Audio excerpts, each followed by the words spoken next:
Whispers of History. On a cold autumn evening in 1851, the small town of Franklin County, Ohio, seemed wrapped in the comfort of routine. Smoke curled from chimneys, church bells carried softly through the dusk, and farmers returned from their fields. Yet beyond the cobblestone paths and candle-lit windows stood a building that did not belong to the rhythm of life. An orphanage built with towering brick walls, its windows staring like hollow eyes across the empty land. Children once played in its yard, their laughter briefly piercing the silence, but then the voices fell quiet. The doors stayed shut, the curtains drawn, and one by one, the children who entered were never seen again. Locals whispered about the place in tones hushed enough to sound like confession. To the outside world, it was meant to be a haven, a shelter for the abandoned, a refuge for the poor. On paper, it stood as a symbol of charity in a nation struggling with the growing pains of industry and progress. But within Ohio's fog-draped fields, the orphanage became something else entirely. A structure of shadows, of unanswered questions, and of fear that lingered long after the last candle in its halls had burned out. The story begins with a man known only as Reverend Clark, the orphanage's founder. At first glance, he was a figure of virtue. Tall, stooped slightly by age, his voice soft yet commanding when he addressed the congregation. His arrival in the county was seen as a blessing, for he promised to give home and shelter to children left wandering after illness or poverty tore their families apart. In the 1850s, epidemics swept through towns with merciless efficiency, leaving widows and orphans in their wake. The orphanage opened its heavy oak doors with solemn prayers and lofty speeches. Families donated clothing, neighbors gave food, and newspapers praised the Reverend's charitable work. But soon after, questions began to ripple beneath the surface. The children, dozens of them, were rarely seen outside once they entered. Some had been spotted behind the window panes, their small faces pale in the dim candlelight. But when relatives or local parishioners asked about them, they were told the children were away resting or too ill to be visited. Days stretched into months, and when parents returned to ask, they were met with silence or with doors barred shut. The Reverend's answers were evasive, his tone more rehearsed than sincere. And yet, no authority in that time dared to question a man of the cloth. It was not until whispers grew into rumors and rumors into dread that townsfolk began avoiding the road that passed by the orphanage. Travelers swore that when they walked past at night, they heard faint cries carried on the wind, as if the walls themselves were holding something inside. Others claimed to have seen shadows flickering through the attic, or the faint hiss of gas lamps burning at odd hours, long after the Reverend was said to be asleep. A few swore they caught the acrid smell of burning flesh rising from the chimney. These accounts were brushed aside as imagination, but no one could ignore the stark truth. The children were gone. What makes this story unsettling is not only the mystery of their disappearance, but the silence that followed. There were no records of adoption, no graves marked with names, no letters of relocation. In a country where paperwork was beginning to form the backbone of social institutions, the absence of any trace was its own haunting testimony. To the historian, the missing children become figures lost to time, their names unrecorded, their lives unaccounted for. But to the community of that era, they were the embodiment of a nightmare too terrible to put into words, that a house of God could become a vault of darkness. The Reverend himself remained calm in the face of suspicion. His sermons continued, his voice unwavering, as if nothing were amiss. But some parishioners began to notice changes. His hands trembled when he raised the Bible. His eyes seemed to wander as though distracted by invisible things. When pressed by townsfolk, he would smile faintly and say, "The children are in good hands." No one could decide if his words were meant to soothe or to threaten. To this day, the orphanage's history is pieced together through fragments, surviving newspaper clippings, oral stories whispered through generations, and faded court documents that hint at investigations but reveal little. There are no photographs of the building's early years, only sketches that show its imposing frame and the vast fields that isolated it from the town. This lack of evidence only deepens the unease. For in dark history, it is often the absence, the silence, that tells us the most. As we step into this tale, keep in mind that what you are about to hear is not merely a ghost story. It is a reflection of a time when vulnerability was exploited, when institutions hid behind walls of respectability, and when children, those who should have been protected, vanished into a silence that history still struggles to explain. The questions remain: what happened to them? Where did they go? And why did no one come forward with the truth? In the next part, we will walk deeper into Ohio's mid-19th century world, an era of reform, religious fervor, and hidden cruelties, to understand how such a place could exist, and why the community surrounding it chose silence over confrontation. But first, let us pause at the gates of that brick orphanage, its doors locked, its windows dark, and remember the voices of the children who were never heard again. To understand the story of the orphanage in Ohio, we must first step back into the broader landscape of 19th century America. The year was 1851, a decade before the Civil War would erupt, and the nation was already split by invisible lines of class, faith, and morality. Ohio itself was a state of contrasts.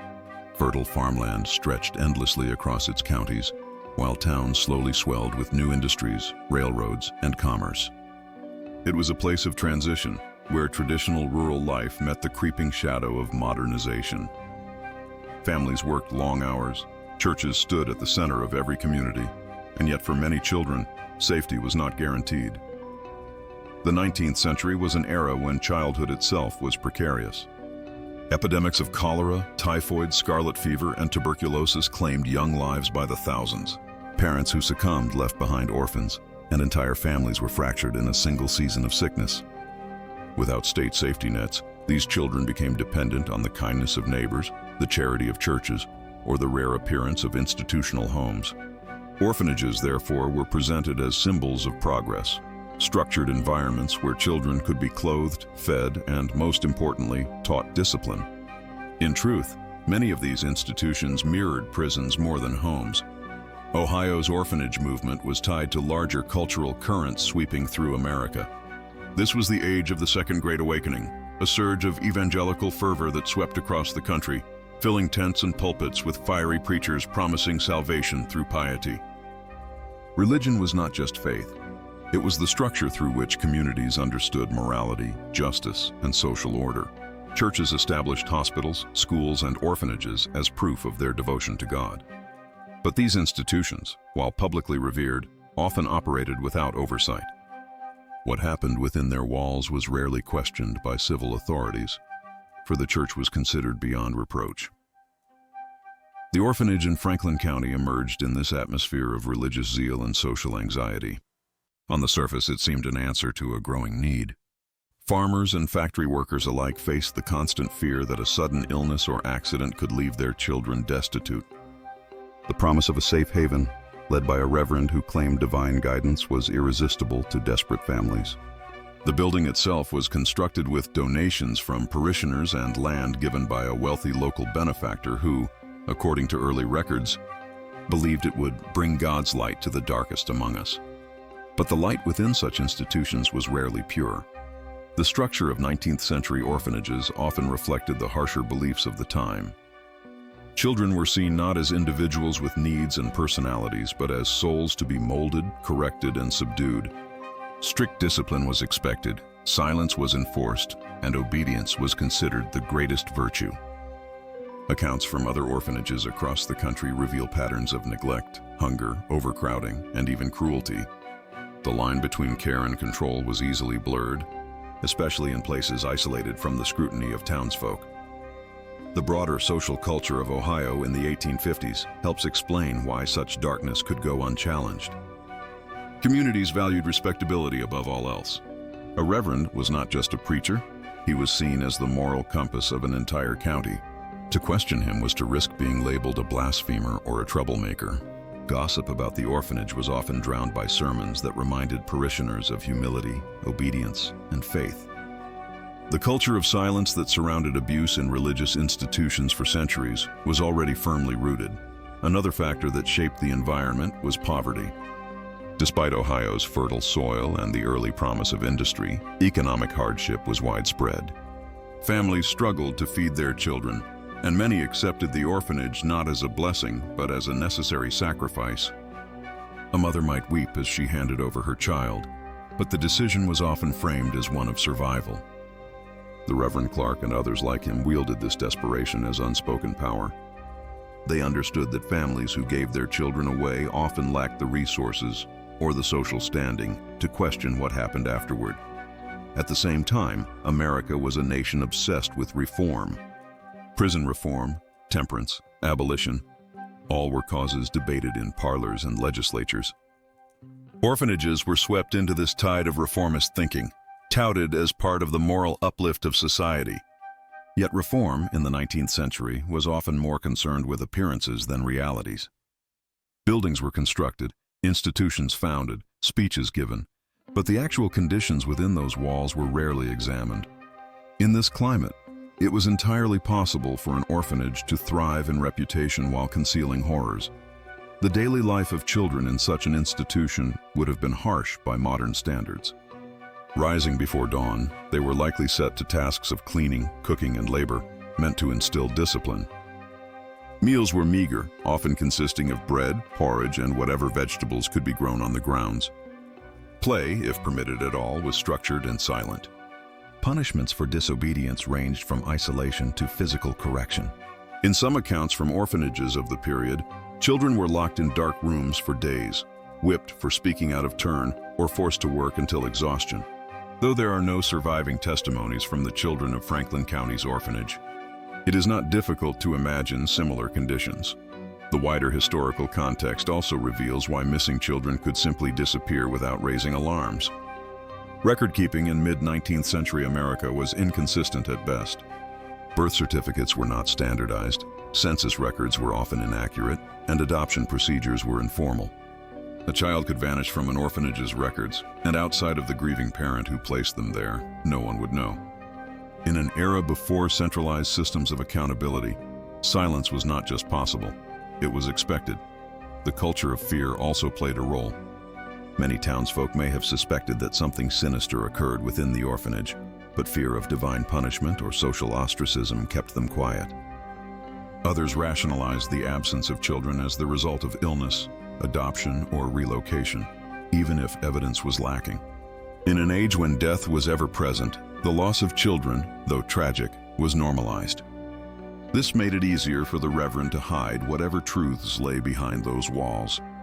And yet beneath the surface, the disappearance of so many children gnawed at the community's conscience. Stories began to circulate in hushed tones, tales of children who had cried out from the windows, of wagons arriving at the orphanage in the dead of night, of graves dug behind the building under the cloak of darkness. These whispers did not make it into the newspapers, but they lingered in oral histories, passed down like family secrets. The absence of proof did not erase the presence of fear.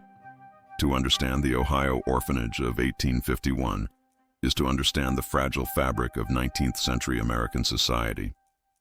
It was a world where faith and fear were intertwined, where charity masked control, and where the weakest, children without family or voice, could vanish without record. It was a time when silence was safer than truth, and where the walls of an institution could hide not only the children inside, but the very conscience of a community that chose not to see. This is the world in which the orphanage stood, a world of faith, desperation, and silence. And it is within this world that the children of Franklin County disappeared, leaving behind only whispers, rumors, and shadows cast across the pages of history. The story of the orphanage in Franklin County does not unfold all at once. Instead, it comes in fragments, moments recalled by neighbors, hints preserved in half-legible parish records, and rumors whispered for generations. It is through these fragments that the horror emerges, piece by piece, like a shadow growing longer as dusk settles over the fields. The first incident that drew uneasy attention occurred in the winter of 1852. A local farmer, trudging through the snow at dusk, claimed he heard cries echoing across the frozen fields from the direction of the orphanage. At first he assumed it was the laughter of children at play. But as he drew closer, the sounds sharpened into something more piercing. Screams, cut short abruptly, followed by silence. The farmer told his wife, but she urged him not to repeat the story. To accuse a reverend, even by implication, was dangerous. And so, the cries were folded away into silence, remembered only in the privacy of the farmhouse kitchen. Months later, a mother who had placed her son in the orphanage came to visit. She brought a small loaf of bread wrapped in cloth and asked if she might see the boy.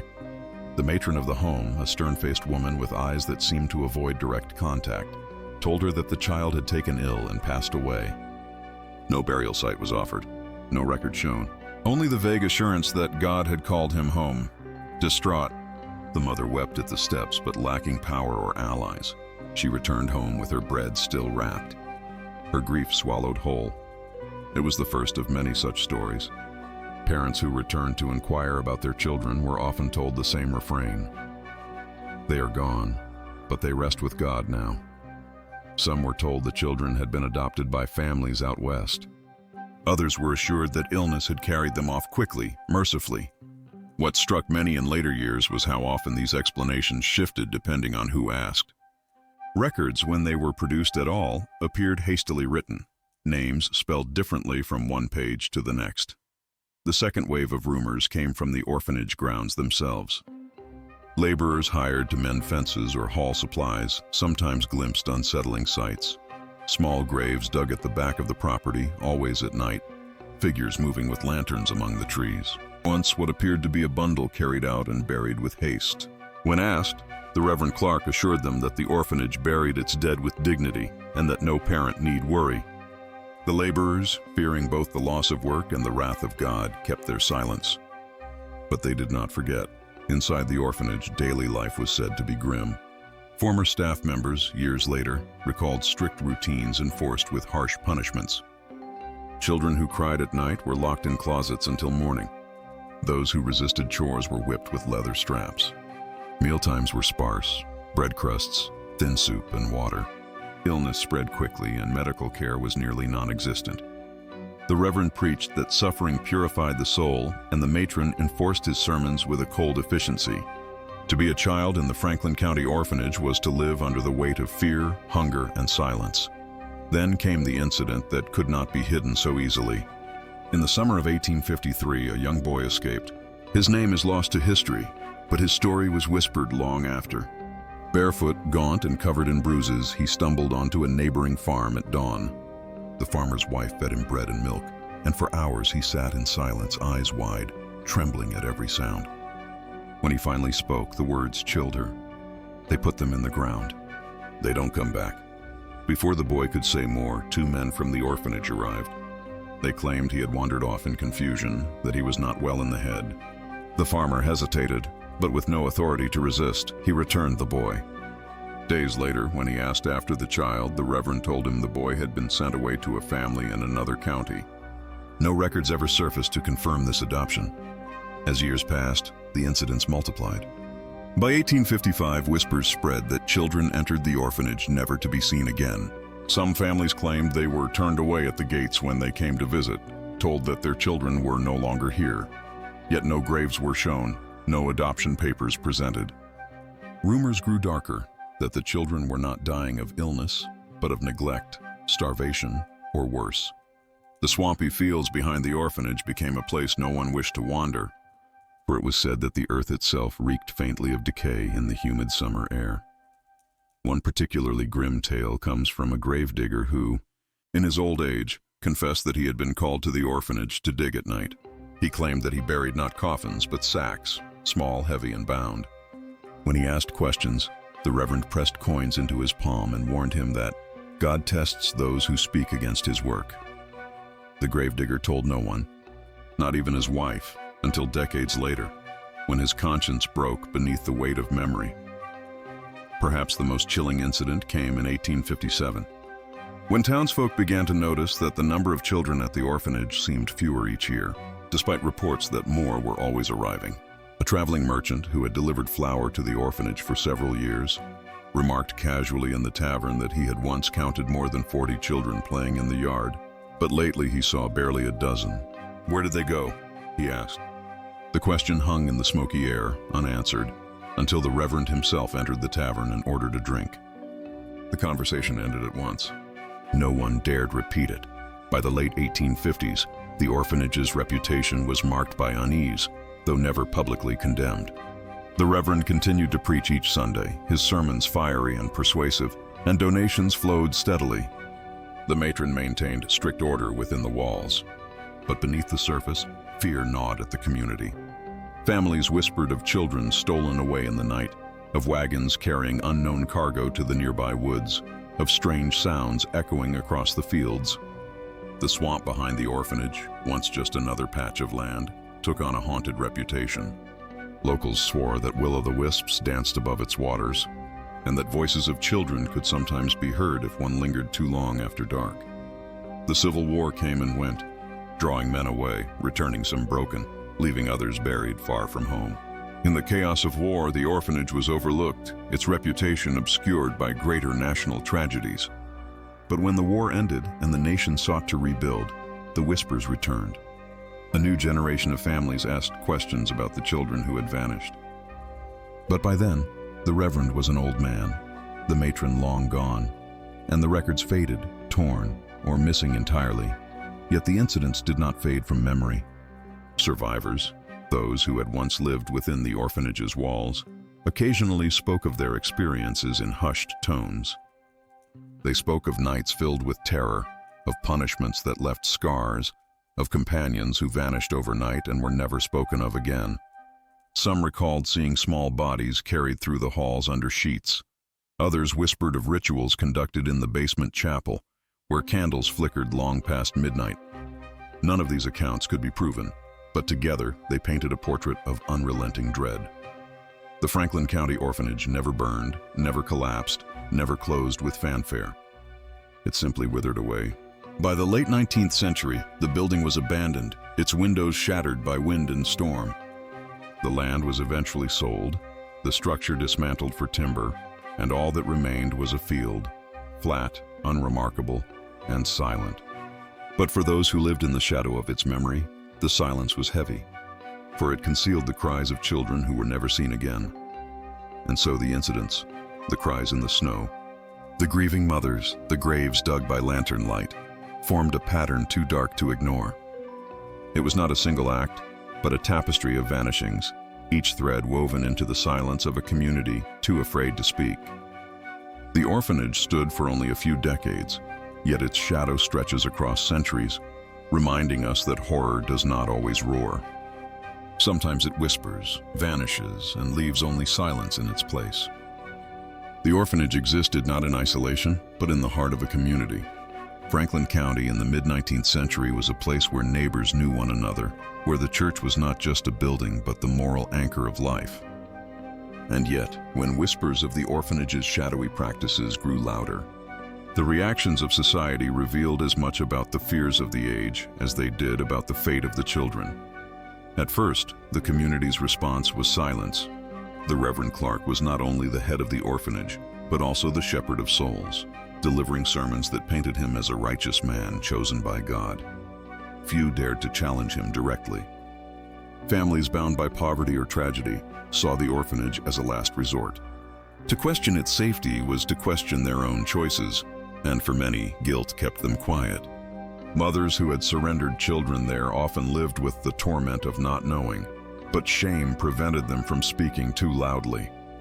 In a society that valued obedience, women's grief was too often dismissed as hysteria. Doctors in the region rarely set foot on the orphanage grounds. Illness was rampant everywhere in Ohio during those years: cholera, dysentery, tuberculosis. When told that children at the orphanage had perished from sickness, physicians accepted it as plausible. Few asked to examine the bodies. Few demanded records. Medicine itself was primitive, and most deaths were explained away by the cruel realities of the time. The local newspaper, the Columbus Gazette, ran occasional mentions of the orphanage, but always in a tone of reverence. Articles praised the Reverend for his charitable work, noting donations raised for the poor innocents under his care. When rumors of vanishings began to ripple, they were brushed aside as baseless gossip. Editors, after all, relied on community leaders for both news and patronage, and it would have been unthinkable to tarnish the reputation of a man of the cloth without undeniable proof. Silence was safer than scandal. Among neighbors, however, stories circulated in kitchens, barns, and taverns. Some spoke of mothers weeping at the gates, begging to see their children. Others muttered about the strange glow of lanterns in the swamp at night. Yet each retelling ended the same way, with lowered voices, a glance over the shoulder, and an unspoken warning not to repeat it beyond trusted company. Fear of God and fear of man kept lips sealed. The social fabric itself seemed stitched with complicity. The church community reinforced this silence. Reverend Clark often preached about obedience to authority and the dangers of slander. To question the orphanage was to risk being labeled a sinner, someone who sowed division in God's flock. Congregants sat in pews each Sunday, hearing fiery sermons about faith and punishment, and left with a mix of awe and dread. Many believed that even if something terrible was happening within the orphanage, it was not their place to interfere. The doctrine of providence, that God's will explained all things, became a convenient balm against doubt. Still, not all were persuaded. A few voices dared to question. Farmers who had glimpsed hurried burials muttered uneasily to one another. A midwife, who once delivered a sickly child later placed in the orphanage, asked years later why she had never seen the girl again. A teacher remarked on how few of the orphans ever came to school, though the reverend always insisted they were being educated within the home. These murmurs did not coalesce into action, but they left traces, small acts of resistance against the tide of silence. The most profound reaction came from those who had lived inside. Survivors who eventually left the orphanage carried scars, both visible and hidden.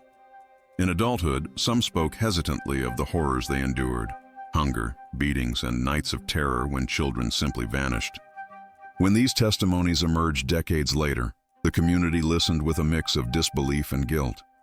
Older generations, who had once suspected but never acted, turned their eyes away, unwilling to admit their own complicity.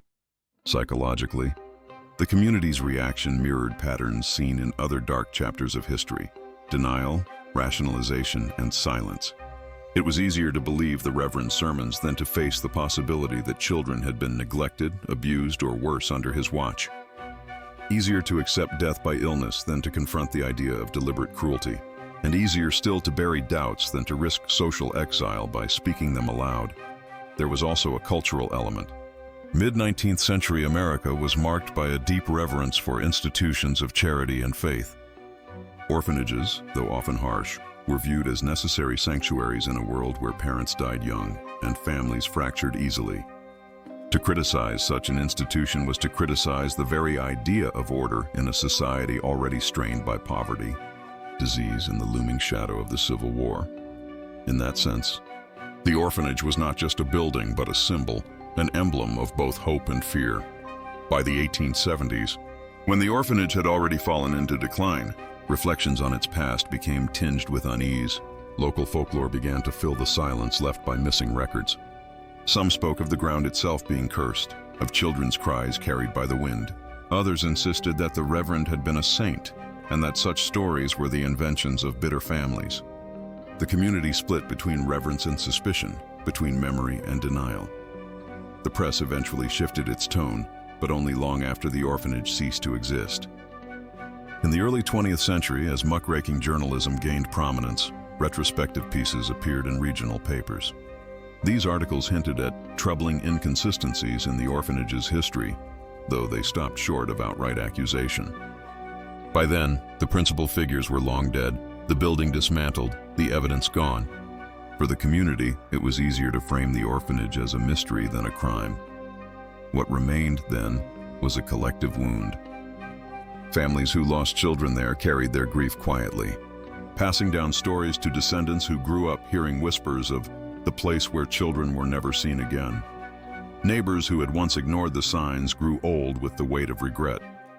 And the land itself, stripped of its structure, became a scarred reminder, a field where memory lingered like a fog that never lifted. The reaction of society to the Franklin County Orphanage was not outrage, nor rebellion, nor even confrontation. It was silence, a silence heavy with complicity, shaped by fear, and cushioned by faith. That silence allowed the orphanage to endure for years longer than it might have otherwise. It is this silence, more than any single act, that echoes through history. For in the end, it was not only the children who vanished, it was the voices of the community itself, swallowed by the weight of what they chose not to see. Night had fallen over Franklin County, the kind of night where the air seemed thicker than usual, pressing against the chest, muffling sound. The orphanage stood at the edge of the swamp like a dark sentinel, its windows glowing faintly with lantern light. From a distance, it looked almost serene, an old wooden structure with a pitched roof, a steeple cross barely visible against the stars. But up close, the air carried a stench, damp earth, stagnant water, and something else, something metallic, like iron left too long in the rain. It was on such a night that the truth began to unravel. A farmer, walking home from town after selling his crop, cut across the marshland to save time. He kept his lantern high, watching the ground carefully when he heard it. A faint cry, high-pitched, thin, almost like the mewl of an animal. But it wasn't an animal.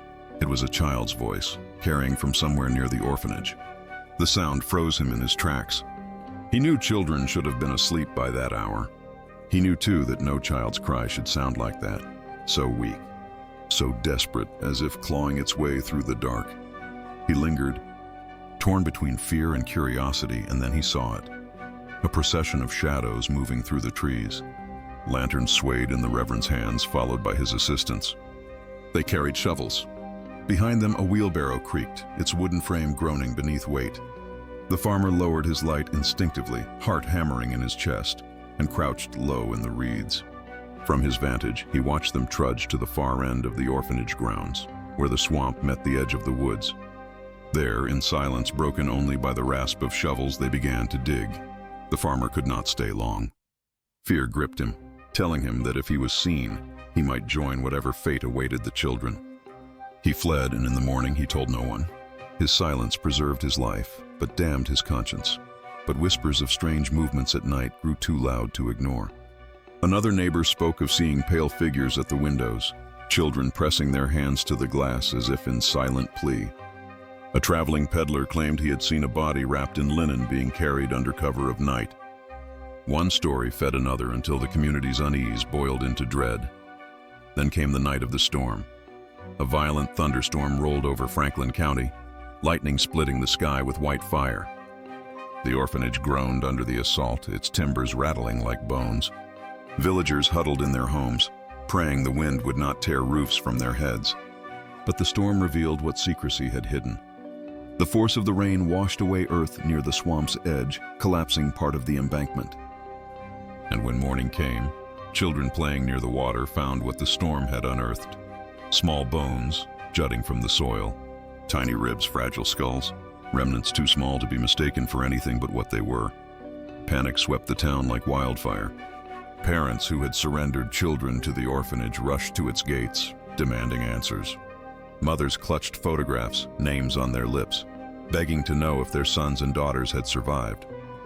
The Reverend stood before them, his face calm, his voice steady, assuring them that sickness had claimed many lives, that burials had been performed with dignity, that everything was in God's hands. Yet the words rang hollow, drowned beneath the cries of grieving families who had never been told their children had died. The sheriff was summoned, though his steps were hesitant. The Reverend was a man of standing, and to accuse him was to risk scandal that could shatter the county. But the bones could not be denied. Deputies searched the grounds, and more graves were uncovered, shallow pits where bodies had been laid without markers, without prayers. The swamp, it seemed, had become a graveyard. Inside the orphanage, conditions shocked even hardened men. Rooms reeked of mold and urine. Beds were nothing more than straw, often soaked through. The pantry was nearly bare. Children who still remained thin, hollow-eyed, trembling, spoke only in fragments. Some claimed others had been taken into the swamp. Others muttered about punishments, about being locked away in dark rooms until they stopped crying. And then, one boy spoke of the cellar, torches in hand. Deputies descended into the orphanage's bricked basement. What they found silenced even the most skeptical. Crude chains bolted to the walls, a pile of rags stiff with age, and in the far corner, a bricked-off alcove that smelled of rot. When the bricks were pried away, the space revealed its secret: bodies, some skeletal, some still wrapped in decaying linen, crammed together in a darkness that had never known light. The Reverend, confronted with this evidence, did not waver. He raised his Bible and declared that all had been done in accordance with God's will, that the children were offered back to him. His eyes, witnesses later said, glowed with a feverish conviction, as though he believed his own words. But the townspeople could no longer look away. Mothers screamed and clawed at the air. Fathers cursed, fists shaking at the heavens. Deputies shackled the Reverend, dragging him through the mud as rain began to fall again, washing streaks of blood and dirt from the ground, as if the land itself sought cleansing. Yet justice would never feel complete. Records of the trial were sparse, as if someone had wanted history to forget. Some said the Reverend was declared insane and confined until his death. Others claimed he escaped, vanishing into the swamp that had swallowed so many lives. Still others whispered that the townspeople took matters into their own hands, and that his body, too, lies somewhere beneath that cursed soil. The climax was not in a single revelation, but in the collision of silence and truth. For years, the community had turned its face away, blind to the signs. But when the storm unearthed the bones, there was no longer anywhere to hide. The horror was laid bare, not just in the graves, but in the realization that silence had allowed it to grow. On that day, Franklin County stood at the edge of its own conscience, staring into a darkness it had helped to create. And in that moment, the wailing of mothers, the prayers of the broken, and the hollow proclamations of a fallen reverend wove together into a single, terrible truth. The orphanage had not been a sanctuary but a tomb. The storm passed, but the sound of the wind carried something else, a memory, a cry, a warning. The climax was not just discovery, it was recognition. Recognition of a wound that would never fully heal, and a truth that could never again be buried. Long after the orphanage was shuttered, its windows boarded, and its walls left to rot, Franklin County carried the weight of what had been unearthed there. People avoided the grounds, yet the building remained standing for years, its silhouette a permanent reminder of the horror it once contained. The swamp crept slowly inward, swallowing the fence posts, crawling up the timbers, as if nature itself sought to reclaim what had been defiled. Families who had once trusted the Reverend could not agree on what justice meant. Some believed his supposed trial was fabricated, a story told to appease the grieving, while others swore they had seen him alive weeks later, wandering the marsh with mud up to his knees, Bible in hand, whispering prayers to no one. Even official records offered little clarity. The sheriff's notes ended abruptly, and newspapers of the time printed conflicting reports. It was as if the community had wanted to erase its shame, even if it meant erasing the truth. For decades afterward, children of the county grew up on whispered warnings. Don't wander near the swamp at night. The Reverend still waits for lost souls. Some claim to see lantern light drifting among the trees where no path existed. Others told of hearing cries, thin, desperate voices that carried over the water on foggy evenings. Skeptics dismissed these stories as the echoes of frogs or the creaking of trees. But those who had lost children there were not so quick to doubt. Historians have struggled to piece together the story with certainty. The 19th century was not kind to orphans, especially in rural Ohio. With few regulations, institutions often operated unchecked, dependent on donations and church oversight that was more symbolic than practical. Neglect was common, and abuse often hidden behind pious facades. Yet the Franklin County Orphanage remains an outlier. It wasn't simply neglect. It was something far darker, something that veered into ritual, control, and the systematic silencing of innocent lives. Modern psychology might attempt to explain the Reverend's actions. Some argue he suffered from religious mania, a delusion that convinced him he was chosen to return the children to God. Others point to the social climate of the time, when faith was both salvation and weapon, when leaders wielded the Bible as absolute authority. Still, such explanations fail to soften the horror of what happened. Whatever his mind, the bodies in the ground were real, and no theory could undo their suffering. Even today, questions linger. How many children actually vanished? How many graves were hidden beneath the swamp, never uncovered? Did all the parents truly believe the Reverend's words? Or did some choose silence out of fear of scandal, preferring to bury shame alongside their children? As the decades passed, the orphanage collapsed in on itself, the timbers sinking into the marsh. By the early 20th century, little remained but a stone foundation and fragments of brick, moss creeping over every surface. Yet the stories refused to die. Ghost hunters, folklorists, and curious travelers made pilgrimages to the site. Some carried away shards of wood or rusted nails, only to return them days later, spooked by nightmares they couldn't explain. Others swore they saw figures in the mist, small forms, pale faces pressed to unseen glass, eyes wide with silent pleas. The mystery deepened when local archivists discovered that records of children admitted to the orphanage had been altered. Names had been crossed out, dates shifted, entire pages missing. It was impossible to know how many were lost in the Reverend's care, or if others had been sent away and disappeared elsewhere. Each missing line in the ledger was another ghost, another life uncounted. For the community, the shame never fully healed. Generations carried the memory like an inherited scar. School children whispered about it during lessons, daring one another to visit the ruins. Pastors carefully avoided the subject in sermons, as if naming it might summon something best left buried. And families who had lost children there found themselves split, some choosing silence to survive, others speaking of it until their dying breath, determined that memory should not vanish as their loved ones had. The swamp has no markers, no headstones, no sign to tell visitors what happened there. But when the fog settles heavy and the water lies still, locals say you can hear more than just the rustle of reeds. Sometimes it is a cry, sometimes a whisper, and sometimes, if you listen closely, you might hear the faint scrape of a shovel against the earth, as if the past refuses to stay buried. Perhaps the true horror of the Franklin Orphanage lies not only in what the Reverend did, but in the silence that allowed it. A silence of parents who trusted too deeply, of neighbors who looked away, of authorities unwilling to challenge a man draped in scripture. That silence is the echo that remains, louder than any scream, more haunting than any ghost story. And so, the epilogue stretches on long after the building crumbled, long after the graves were hidden once more by moss and mud. It lingers in the whispers of history, in the unease that stirs when one passes too close to the swamp. Was the Reverend truly executed, or does his shadow still walk beneath the trees, lantern swaying in hand? Did the children's souls find peace, or do they linger, waiting for someone to remember their names? The truth, like the swamp, is murky, its depths concealing more than they reveal. All that remains is the story, retold in hushed tones, passed from generation to generation.